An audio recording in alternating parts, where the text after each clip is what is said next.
वैसे तो आप लोगों ने पैसे कमाने के ऐसे बहुत से उल्टे सीधे तरीकों के बारे में सुना ही होगा, लेकिन क्या आपने कभी यह सुना है कि एक आदमी मात्र एक झूठ बोलकर दुनिया का सबसे अमीर इंसान बन गया हो? हाँ दोस्तों, आज हम इस वीडियो में एक ऐसे ही अद्भुत किताब के बारे में चर्चा करेंगे जो इस दशक की सबसे हैरान कर देने वाली किताबों में से एक मानी जाने लगी है।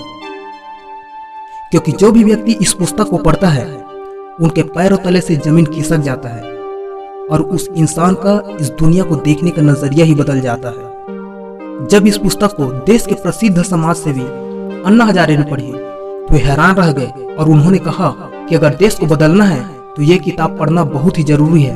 मुख्यतः देश के युवाओं को ये किताब पढ़ना बहुत ही जरूरी है।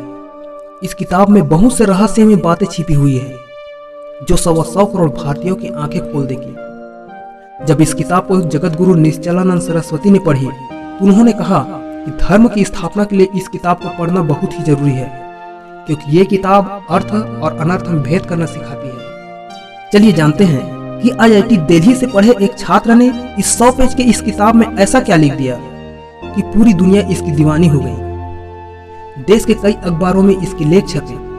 कई अर्थशास्त्रियों ने इस पुस्तक को पढ़ने के बाद यह कह दिया कि उन्हें अर्थशास्त्र का क ख ग तक नहीं आता। दोस्तों, इस किताब का नाम है बैंकों का मायाजाल। मूलतः ये किताब बैंकों द्वारा हो रहे गहरे षड्यंत्र को उजागर करती है। ये किताब सिर्फ भ्रष्टाचार तक सीमित नहीं है, बल्कि इसे पढ़ने के बाद आपको समझ में आएगा कि बैंकों के माध्यम से कुछ लोगों ने कैसे इस दुनिया को अपना गुलाम बना लिया है और पूरी दुनिया का पैसा बनाने का अधिकार अपने हाथों में ले लिया है। दुनिया के राष्ट्रपतियों और प्रधानमंत्रियों को ये लोग अपने इशारों पर नचाते हैं और इनका प्रयोग कठपुतलियों की तरह करते हैं। शायद आपको लगता होगा कि अमेरिका के राष्ट्रपति दुनिया का सबसे ताकतवर आदमी है, लेकिन ऐसा नहीं है। इस किताब को पढ़ने के बाद यह आपको बखूबी समझ में आ जाएगा। जिस देश के राष्ट्रपति या प्रधानमंत्री ने इन लोगों के खिलाफ जाने का प्रयास किया है उन्हें एक ही सजा मिली है और वह है मृत्युदंड की। क्या आपने कभी 1 रुपये का नोट देखा है?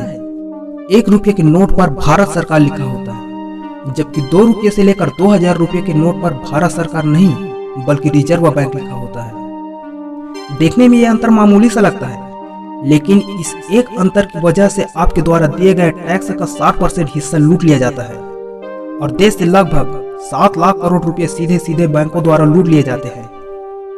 यह आंकड़े इस किताब में आपको विस्तार से बताया गया है। पूरी दुनिया में जो भी महंगाई बढ़ती है उसका दोष विपक्षी पार्टियां सरकार के ऊपर थोपते हैं, लेकिन ऐसा बिल्कुल नहीं है।